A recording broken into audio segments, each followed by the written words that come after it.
Rural Americans deserve access to the best of what our nation has to offer, especially health care. Across every state and every community, America's rural hospitals are the first line of defense, protecting our families, neighbors, and loved ones. No matter where you live, hospital care doesn't clock out. They're there 24 hours a day, 7 days a week, 365 days a year. Each year, America's over 5,000 hospitals care for millions of patients, providing 24/7 emergency care, delivering babies, cancer treatments, and other life-saving care that patients rely on. Behind every one of those patients are doctors, nurses, and caregivers working tirelessly to keep people healthy and safe. Hospitals are our community's lifelines. They employ our neighbors and keep our families healthy. But now, some in Congress are threatening access to care. Tell Congress, protect patient care to keep America strong. Don't cut rural health care. Excuse me! Taxi! This is the 77 WABC minicast. And we are back. Of course, tomorrow is the State of the Union address with President Trump. It's a biggie. Some Democrats are saying they're not going to go. And we just heard that the women's hockey team from the Olympics is not going. We're trying to get to the bottom of that. Well, who better to talk about the importance of this and what's going to happen than the former speaker? I hate saying former speaker because once a speaker, always a speaker. The great Kevin McCarthy from my favorite place, Bakersfield, California. Kevin, great to have you here. First of all, what do you think President Trump's going to say tomorrow night? This is a biggie. I think he's going to set a record for the longest speech. He'll break his own record. How long? What is the longest? He has a lot to talk about. By the way, do you know what the longest is? I have to look. I'd have to guess. It's probably about an hour and 20. It might be his last one. He may, well, I think Biden went on a long time too, but it's either he or Clinton. And but he has so many successes to talk about, things that he wants to solve in the future as well. And it's the one time that kind of all of America and then the world will watch. He gets a much bigger audience than others do. You know, one of the things, Speaker McCarthy, too, as we're talking, and all this, I'm sure you've seen what's happened in Mexico with these cartels, these warring cartels, and there's explosions all over Mexico. Tourists are sort of in the middle of it all. It's frightening. My first reaction was, thank goodness we have President Trump who sealed the border. I cannot imagine if this moment was happening and we had a wide open southern border like we did under President Joe Biden. So I feel like that alone also spotlights, you know, what a great job he has done with protecting the homeland and trying to get rid of folks that have especially cartel ties.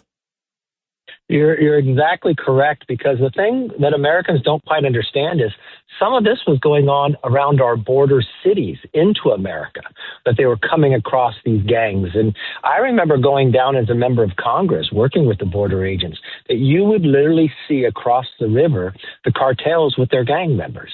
And, you know, the thing that people don't quite understand is a lot of them make so much money by transporting people across the border. They make more in that, a transport of human trafficking, than they actually did with their drugs. But think about how strong they are. You saw what happened yesterday and how devastating to those Americans who are over across the border. But really, Mexico needs to clean up those cartels. And, you know, I think there's some reporting I just saw where the CIA helped in this. And America's been able to do this before down in Colombia. I think it'll only make America and the world safer if we're able to make sure to take care of these bad people. What do you make of the fact that Democrats, Speaker McCarthy, there are a number of them who are saying they're not even going to come to the State of the Union? I mean, one of the most disrespectful moments was when Nancy Pelosi famously tore up, you know, the State of the Union address. And then last year, I remember Congressman Al Green, shaking his cane and screaming, and he got kicked out. But now they're planning this alternative event on the mall there in Washington with Joy Reid and some others. And there's at least a dozen Democrats, senators and members of Congress coming out and saying, we're not going to come. I mean, to me, have we gotten to the point where you can't even sit there and listen to the president of the United States just because they're from a different party? This is really sad to me. It really is. And look at the difference in the example, okay? When I was speaker, Joe Biden was president, Kamala Harris was vice president. I sat there. I didn't tear the speech up. I listened where I disagreed. I was not disrespectful. I mean, I respect whoever holds that office. It doesn't mean you have to agree with them, but you have a responsibility that you're representing almost 1 million people in Congress. You need to participate. You need to be there. You need to be a voice for them. And for them not even to show up, what does that tell the rest of the world about our Congress? But you know, when you have 365, is it, Congress people and 100 senators, 465, you're always going to have 2-3% loonies. I think that percentage might be a little higher on both sides, but yes, you're correct. What percentage do you think are loonies? You think 5%? Well, if you work with some of them, oh my gosh! I tell you, the ones that you have never heard their names, those are the people you should celebrate. They're just there to do the job. Some of these people go and just want to be on TV.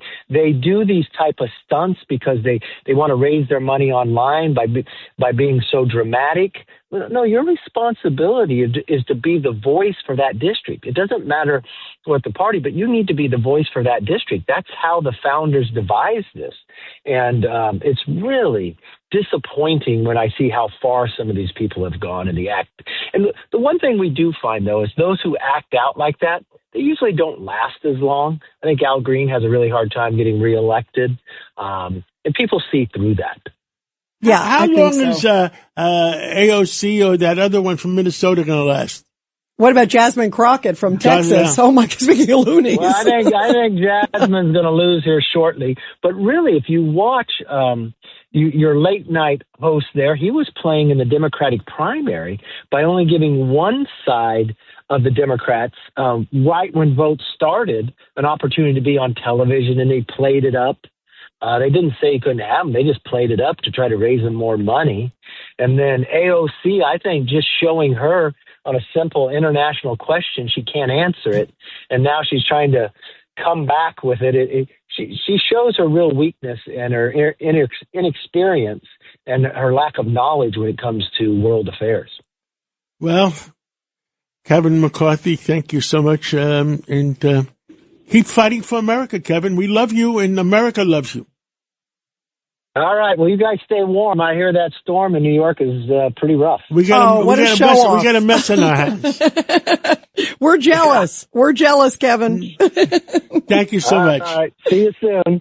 Rural Americans deserve access to the best our nation has to offer, especially when it comes to health care. Across every state and every community, America's rural hospitals are the first line of defense, protecting our families, neighbors, and loved ones. No matter where you live, hospital care doesn't clock out. They're there 24 hours a day, 7 days a week, 365 days a year. Each year, America's over 5,000 hospitals care for millions of patients, providing 24/7 emergency care, delivering babies, cancer treatments, and other life-saving care that patients rely on. Behind every one of those patients are doctors, nurses, and caregivers working tirelessly to keep people healthy and safe. Hospitals are our community's lifelines. They employ our neighbors and keep our families' health. But now, some in Congress are threatening access to care. Tell Congress, protect patient care to keep America strong. Don't cut rural health care.